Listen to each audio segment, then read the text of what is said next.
Hello and welcome to Cricket News Live. Well, guess what? They did it once again. And they'll keep on doing it until there comes a time when we will stop doubting them just after one game. It took us, what, one game, one defeat to doubt this Indian team? Really?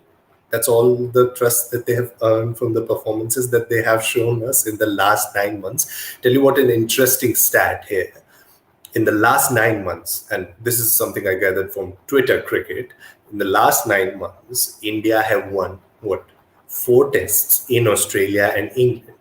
From 1990 to 2010, they won what? Four tests in Australia and England. So you can clearly see the direction that they have taken, and it's pretty good. But it'll be exciting to talk about all what we witnessed on the final day as well as the 4 days before that in this fourth test. It was quite an interesting one. And just before the final day started, we had all the results possible, and must have been really interesting to see it going in other direction as well at some time. Maybe there could have been a point where England couldn't have lost that wicket via run out or anything other could have happened. But yeah, we're going to discuss all about that. And with me right now is Mr. Sandipan Banerjee. Hello, sir. How are you? How was your experience witnessing this great test match? Well,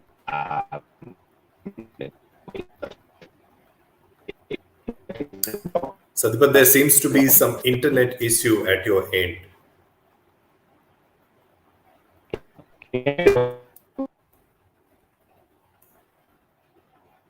There seems to be some sort of an internet issue at Sandipan's end. So, right before he joins us again and we discuss about it, let's just talk about what really happened in this test.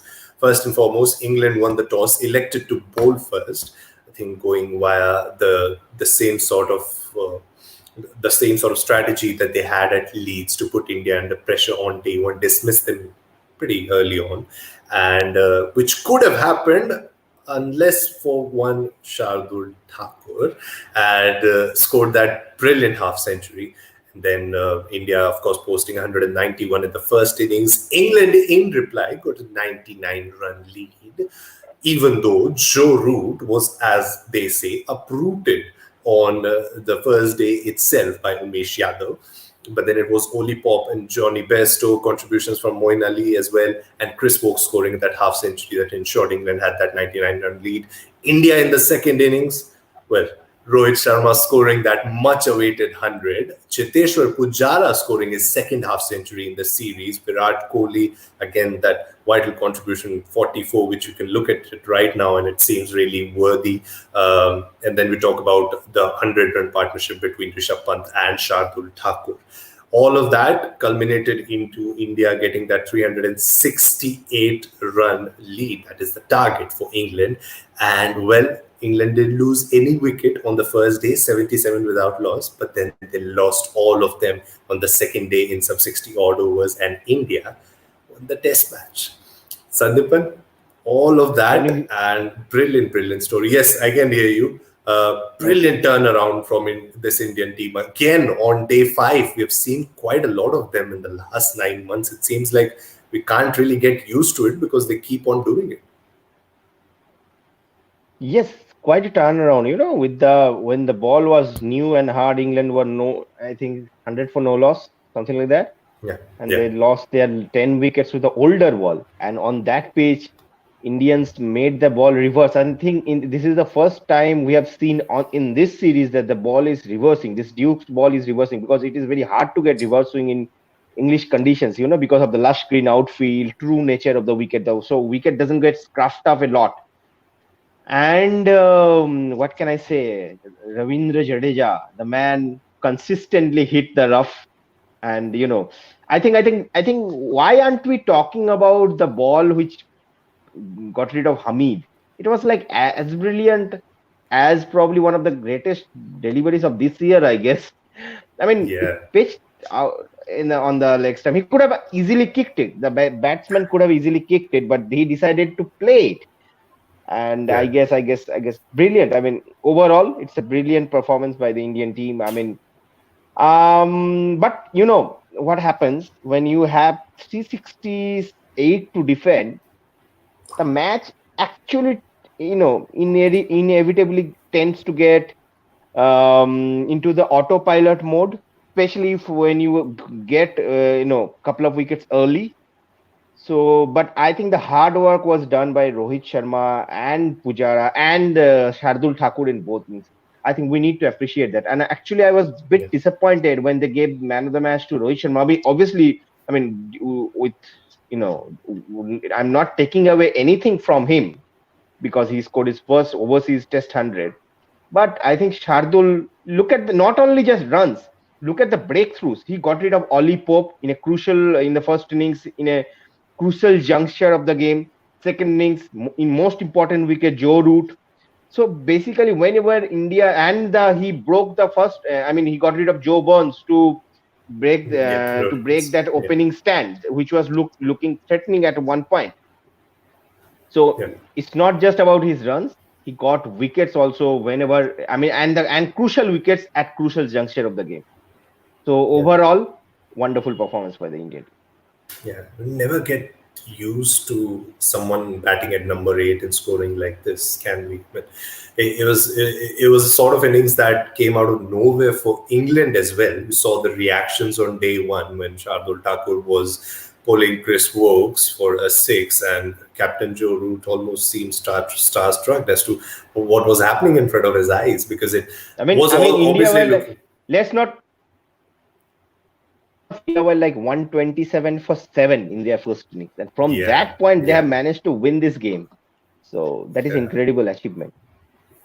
It's yeah, not often these brilliant. days that they score 400 plus run in Sena countries. Yes, definitely, and that's precisely what we're going to talk about next, because that second innings was really required from the batting point of view as well. I mean, India won at Lords. The target wasn't that much, even though we are not taking away anything from Mohammad Shami, Jasprit Bumrah, and Ishant Sharma. Their hard work on day 5 there, but this was a different win. The target was a huge one. India chased down 328 at Gabba, and we know it's big, and here it was 368 to win. And England had done kind of nice work to be 77 without loss on the final day, but it was, again, as you said, too much. And the bowling team always has an advantage if they pick those early wickets. But then when we talk about India's batting, Rohit Sharma, Cheteshwar Pujara, these are the kind of positives that they must have been looking. Pujara hitting back his strides. Again, another 50 plus score for him in this series, scored 91 in that third test. I mean, these are just very, very good signs for India to go into that final test, aren't they? Yes. So whenever Pujara shows he's like willing to score runs, he becomes proactive in scoring runs.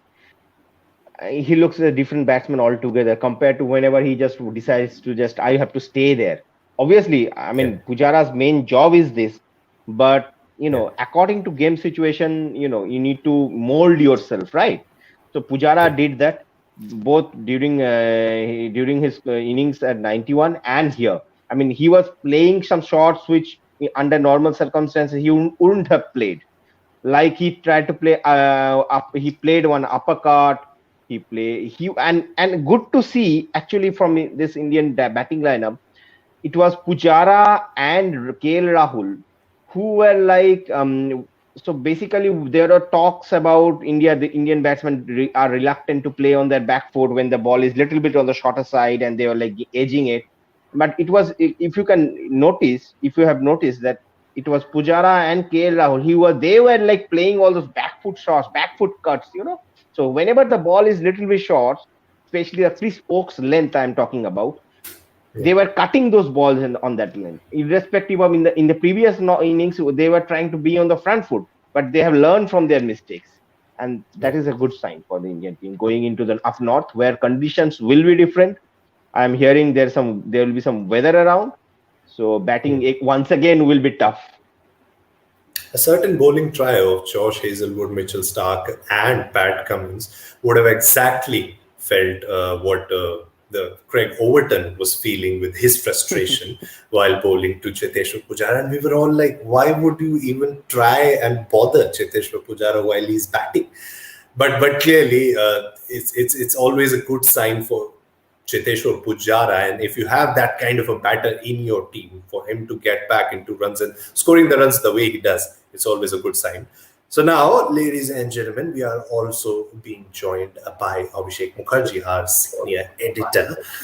Hello, Abhishek Da. We, of course, have started the Hi. discussion about India's fine win at the Oval, one that has been waited for far too long, if you were to be asked. But it came at a time when not many people were expecting it to come. 10 wickets on the final day. England were almost there to, in the sense, to build something special, which would have been difficult to break for India. How did you feel about this particular win, this particular day five finish? It's okay. I mean, the series is not yet won. I mean, that's why I just asked you, how did you Yeah, feel about the day five finish? that's okay. I say, I think we are getting used to this at this point. Yeah. That an Indian side will, Indian bowling attack will bowl out of the opposition against expectations. Yeah. I think we are getting, and I think it's a bowling attack this good. And remember, Dishant has 300 wickets. Shami, I think, is 195. Ashwin has 413.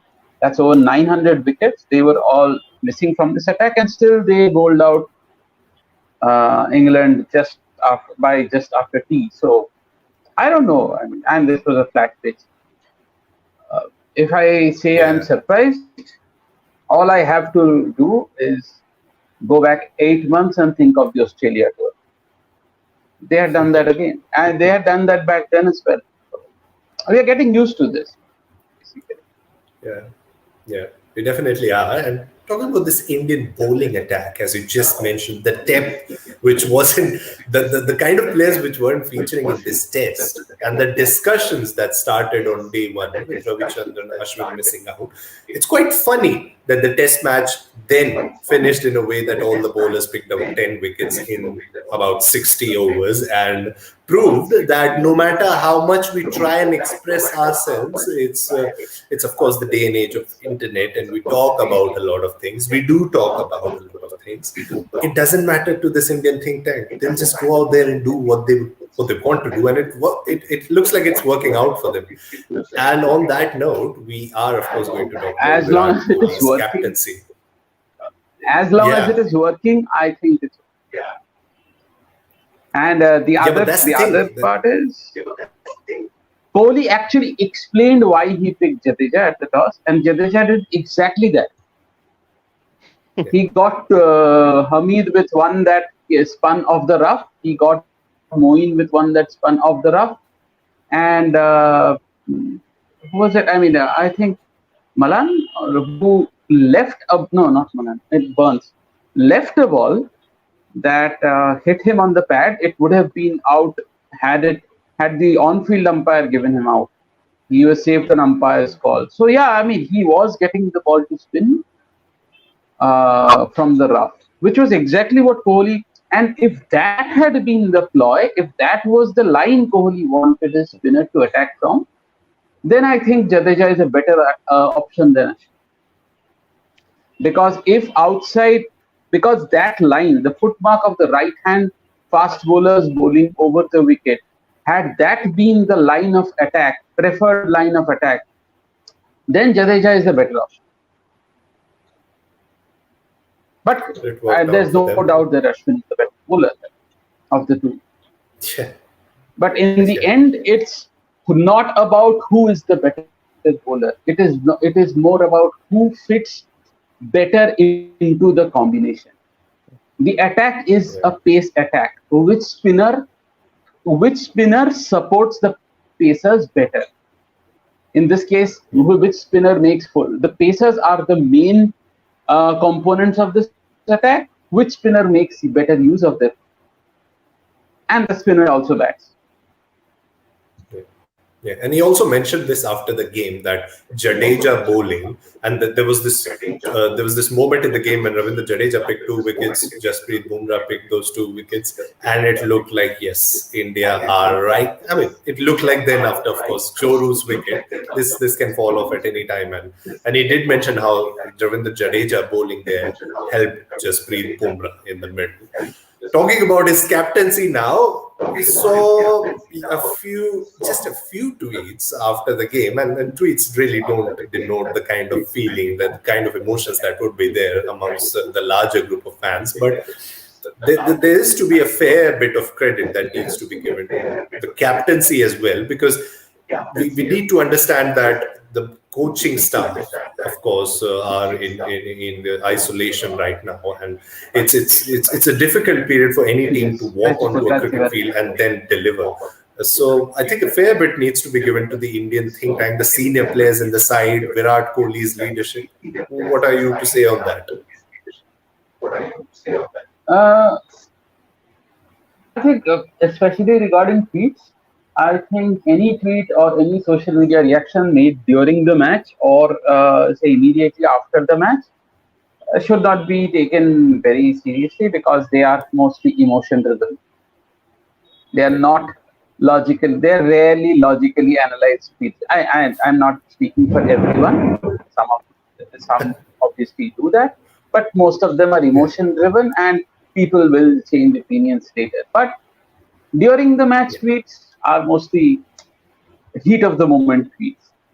But regarding that, yes, almost the entire coaching staff is away, the senior cricketers do have to step up. I mean, they are also taking added responsibility. I understand. I mean, Azharuddin used to say this a lot, that these are all senior cricketers. These people play for India. Why do they need me to guide them? Why do they need me to tell them what they're? But I understand that. I understand that point of view as well. But yeah, I mean, at times the seniors do need to play that kind of role. I mean, in the absence of coaches, in the absence of almost the entire senior coaching staff, they have to take added responsibility, I suppose. Regarding captaincy, see, Kohli keeps changing his bowlers. He did that even in Headingley when India lost. He did that at Lords when India won, and he did that at the Oval when India won. So it is not exactly a match-winning captaincy. It's how he rotates his fast bowlers, essentially. He believes in using his fast bowlers. Sometimes he uses them in long spells, but he believes in using his fast bowlers in short spells. He believes in rotating his fast bowlers around. That is exactly what he did. But he did that even at Headingley. It was nothing. He did not do anything different here. Yeah. So yeah, but there was some. I like the way that even in the last over before Vokes got out, Kohli had 2 short legs for him. If you look at, I mean, I'm sure the Kohli had said that he doesn't trust numbers, but if you look at the shots Vokes played in the first innings, you can see why he had 2 fielders in the, 2 close-in fielders on the leg side for Vokes just before tea. Yeah. So yes, I know he said he doesn't believe in numbers, he doesn't look at numbers, but some field positions are definitely driven by numbers. There's no doubt about that. The Vokes dismissal was an example. Yeah, there can be. Sandipan, your experience of watching the way this Indian team operated on day 5 and the calls that were taken in terms of changing bowlers, in terms of bringing Jadeja in terms of who's going to bowl alongside Jadeja, all of those calls, how did all that orchestra seem to you? I mean, as Abhishek has rightly mentioned, that Kohli likes to rotate. It is nothing extraordinary, right? And as I have earlier said, that when you have like 368 to defend, the game inevitably moves to an autopilot mode. So any captain would have made the changes. Like when the ball was reversing, Virat Kohli knew that probably someone like Bumrah can be lethal with his if he can pitch the ball up with that reversing ball, and he did exactly that. He bowled those two Yorkers to get rid of Pope and Johnny Bairstow. And Jadeja, I mean, Abhishek that rightly mentioned that Kohli explained in the toss, right, that what is Jadeja's role will be, and he did that. So I guess it was. I mean, of course, I mean, when you are leading your team to a victory on foreign conditions, you have to give credit to your captain. But at least for this game, it was nothing extraordinary that Kohli did as a captain. That is my point of view. Yeah, I think. I mean, apart from before the match, I mean, when he backed Jadeja ahead of his win.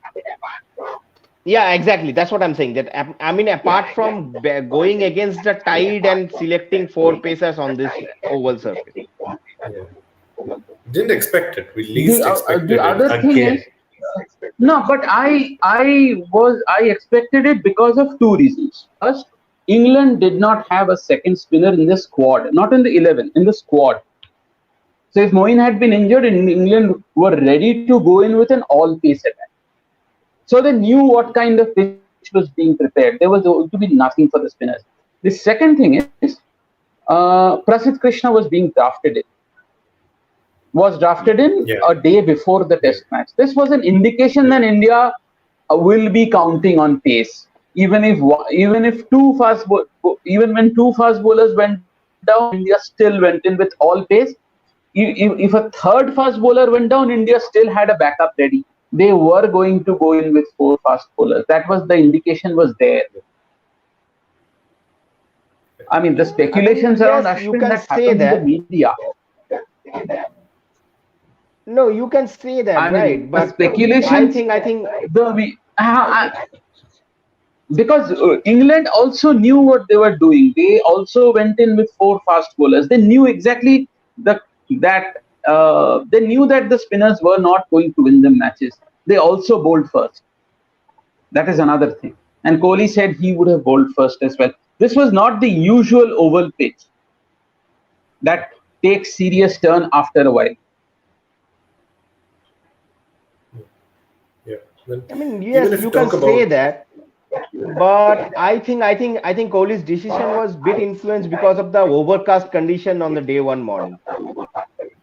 If it was sunny and like what we saw yesterday, probably Ashwin would have played in place of Umesh Yadav. Probably. Again, this was not playing Ashwin or not playing Ashwin was not. I mean, both were difficult decisions. Yeah. And I don't know who would you have left out. Jadeja? I don't know. I think Jadeja bowled brilliantly in the test match. Umesh Yadav, he took 6 wickets and scored I think 25 or something. He was the one who took 6 wickets. No other Indian bowler took more than 4. Would you have left out Shardul? Yes. No. I don't know. Shardul, everything he is doing, if he goes out there, stands in the balcony of his hotel room and stretches out his hand, he may get the Kohinoor. He's in the same city, of course. I mean, he can bring the Kohinoor back the way he's going. He's doing whatever he wants to. Yeah. Almost seems like he's a team and he can be registered as a team and might as well beat quite a few then. Because the batting and bowling out there looks pretty solid. Pretty damn solid. But mind you, the wicket of Joe Root was not a fluke. He has got Joe Root before in this series. Twice. He's got him twice. He looks the least harmless of the Indian pace bowlers, but he's probably not the most harmless. He gets the wickets. Yeah, and even the first wicket with Rory Burns, there seemed to be no movement at all at that part of the game. And all of a sudden, he gets that ball, and even Rory Burns seems bamboozled how this one came in. Where did this one come from? And that's exactly what He does. That's exactly why they call him Lord. And it was a brilliant performance from him yet again. 4 test matches into his India career and already has 350 plus scores. So the question, of course, because we are Indian fans, because we can't take it one game at a time, we always like to think ahead of ourselves. Is this the answer that we were looking for in terms of pace all rounder? No, and he is not going to play a lot of matches. He's not going to play a lot of matches. See, Umesh and Shardul are likely to be dropped when Ishant and Shami are back.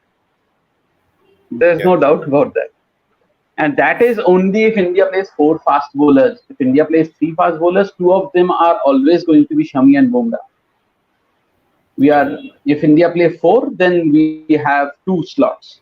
Shami and Bumrah are there. So now whoever fits, it can be Ishant, it can be, even if you think that Ishant won't be around 2-3 years down the line, then Siraj is there, Umesh is there, Shardul's batting may help him earn a place ahead of the others. But do I see Shardul playing ahead of many bowlers, these fast bowlers in South Africa? I really doubt that. I don't think he will. They might play him. They might play him because of his batting, I guess. Yeah. Yes, but I think in Kohli's picks his 4 best fast bowlers and then thinks of the other 7 bowlers. So next match, I think that is how he. So do you see yes, Shardul playing in Manchester? I have really no idea. I mean, what kind of pitch they will make. England may leave a lot of grass on the pitch. That is their best chance of winning a test match. It may backfire as well. They will only lose 3-1. But if England have to win the test match, they have to win it through pace. Yeah. They have to take 20 wickets. Anderson and Robinson. If Anderson and Robinson have to win the match, they need extra assistance from the pitch. The flatter the pitch, see, India won't lose anything. India, I will be happy to return home with a draw at Old Trafford. And if England keep grass on the pitch, India will go in with their 4 fast bowlers. Many captains would have plugged in with their extra batter, but I don't think Kohli believes in all that. England in the 2005 Ashes, they were 2-1 up. When Simon Jones got injured, they brought in Paul Collingwood. I think in 2012-13 as well, England were 2-1 up in the last test at Nagpur. They brought in Joe Root to replace a bowler. That was his debut. So that is what England does. If they're up in the series, a difficult series, 1 match to go, they replace a bowler with a batter. Because they know a draw will be enough. But I don't think Kohli believes in all. He will still play 5 bowlers. And one of them may be Shardul. I don't know. But it seems right now, I think another concern is Bumrah's fitness. Yeah. And if you look at the performance of these players, I mean, Shardul Thakur, possibly the player of the match for many people out there, and the next game, he just won't be featuring because Mohammad Shami and Ishant Sharma, Mohammad Shami might come back into the side, replace him, or some, the kind of depth that this Indian pace attack has. And just as you rightly mentioned, it's all about bowling first for Virat Kohli. So it seems like quite the time to be the Indian fast bowling. Fast bowling. And it's not exactly about Kohli either. If you remember the Brisbane test, everyone expected after India won at Melbourne, drew at Sydney, everyone would have been happy if India returned from Brisbane with a draw. But no, India went in with 5 bowlers. They even brought in Natarajan, who is not a great bowler and in test cricket. They played 5 bowlers. They played Washington Sundar. They backed their pacers. They still played their 4 best pacers, and they didn't pick Kuldeep. They picked Washington Sundar. against everyone's expectations, because they knew pacers were main, and from the spinners available, they needed the best batter. They picked Washington, and that worked. Yeah. This Indian team's priority is fast bowling. And there's nothing wrong in that, because fast bowlers are the ones who win matches outside Asia. And they When you have, fast bowlers. if you go flat out to win matches, you will lose some. There will be very few draws. But yes, you will also win way more. If your side is full of fast bowlers, you'll win some, you'll lose some. Yes.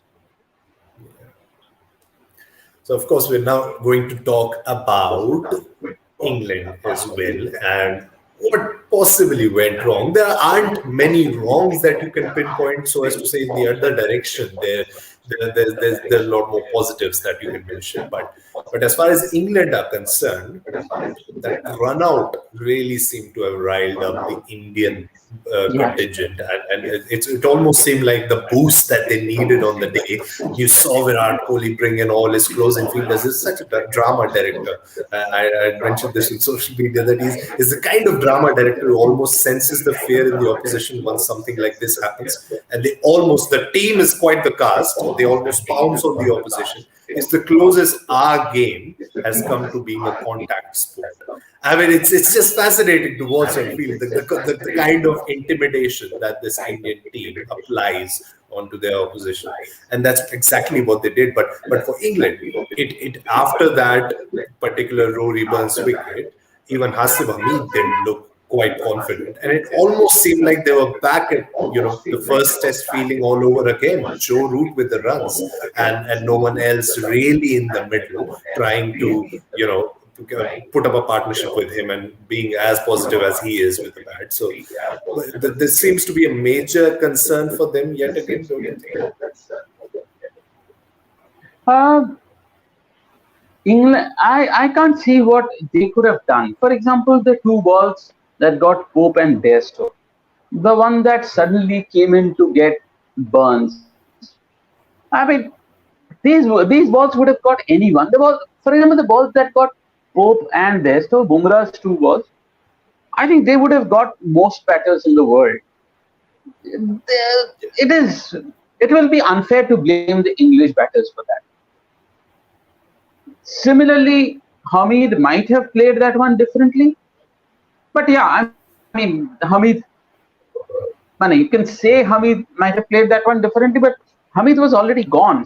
Siraj dropped a very routine catch, you would say. Yeah. So, yeah, and the Indians bowled superbly on a flat pitch.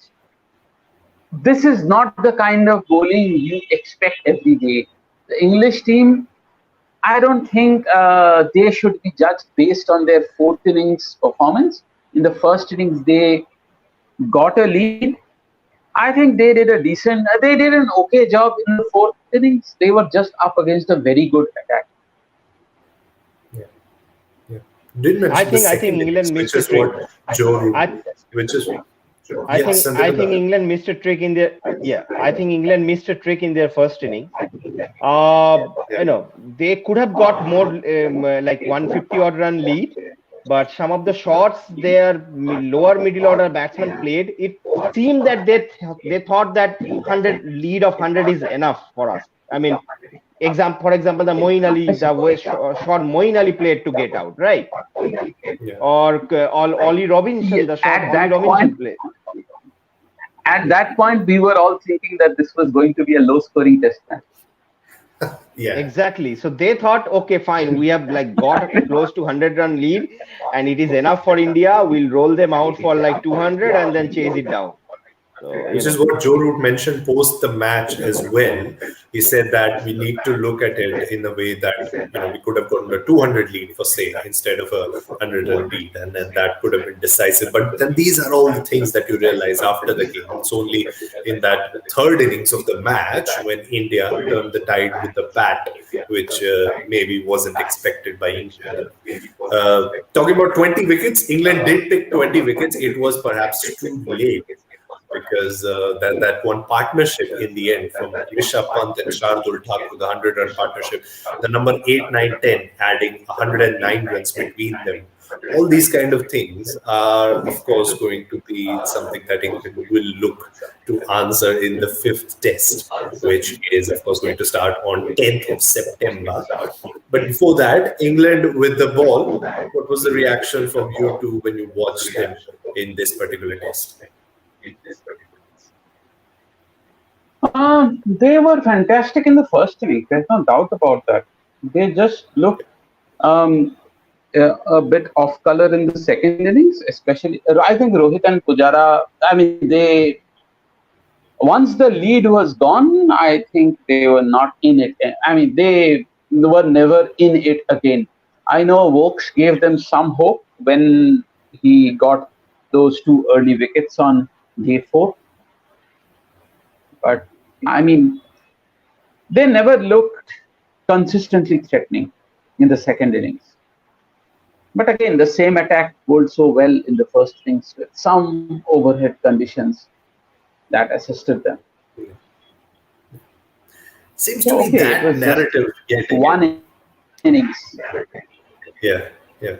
And that's what seems to be that narrative that we were talking about just before this test match began. When you have a 5-match test series, you will have these ups and downs, which is what makes it all more exciting.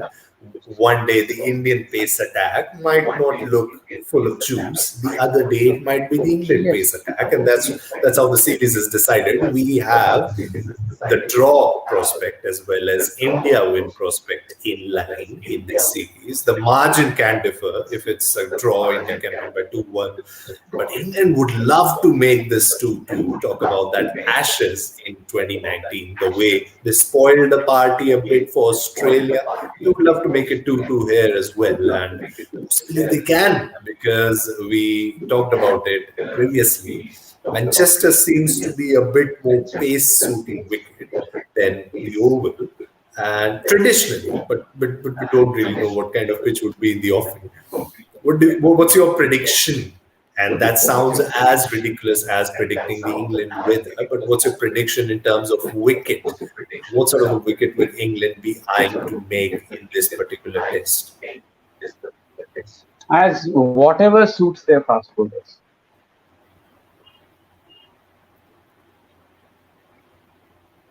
That's it. They know their fast bowlers. Give them the best possible. Give them the best possible pitch. Ask them actually what they want. Yeah.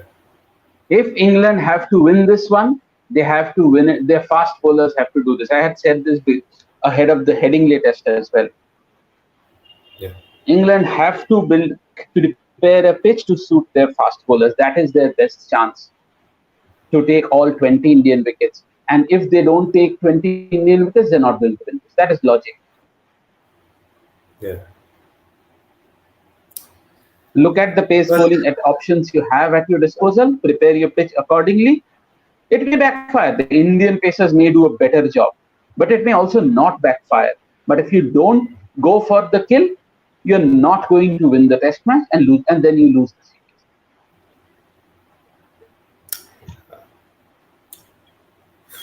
Will be a nice one to see. I don't see much of a difference. If it backfires, India will win 3-1 if it backfires on England. But that's okay. There's not much of a difference between losing 2-1 and losing 3-1. But you have to try to win. You have to try to take 20 wickets and win the test. Yeah. Even then, we talked about this. Considering it does if you consider the World Test Championship points. Sandipan, yes, it does matter. Internet so issues. Like if they are considering the World, I think he's His voice is not clear, but I think he means World Test Championship points. Okay. Which is also Yes, something that Rohit too. But Sharma mentioned England. the last. But if you don't take risks, I mean, if you don't go all out with a series at stake at home on home soil, then when will you do it? This is your chance to win a test match. The next test match you'll be playing in front of the Australian crowd against Australians. Yeah. So Yeah. Yeah, and it will be exciting to witness the final test of this series. Starts on 10th, as I've mentioned, and we will be here talking about it before it begins as well.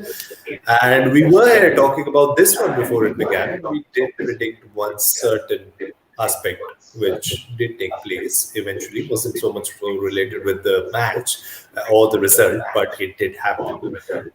Of course, the hat trick that we all talked about just before the match, Jarvo coming on the pitch, and he's faced some flag this time around. It doesn't seem so funny the third time yeah, around. Doesn't seem it's not funny anymore. Yeah, yeah, yeah, and even with the players it's involved in all getting of that, boring. barging into Johnny Mhm. Bairstow, look so much so funny as it did in the second test. Yeah, I mean, it stopped being funny some time ago. So yeah, I suppose. Yeah, I don't think he'll be making an appearance at Old Trafford. And shouldn't be ECB making an has appearance not there. been helping him. ECB has not Yeah, been helping him. He's being made to travel along the north. He started at Lord, then he went up all the way up north to Headingley, and then now all the way south to Oval. And now, if he wants, he has to go all the way north to Old Trafford. So, yeah, so nice scheduling by ECB to prevent Jarvo conflicts. yeah, but they do need to prevent him the fourth time round. And well, that's that from us in terms of the review of this game. Thank you so much, Abhishek Da, for joining us. Thank you so much, Sandipan Da, for joining us. He has, of course, been facing some internet issues. And thank you so much to our audience for joining us. For more such chats, for more such content on cricket, do make sure that you stay tuned to cricketnews.com. Thank you so much.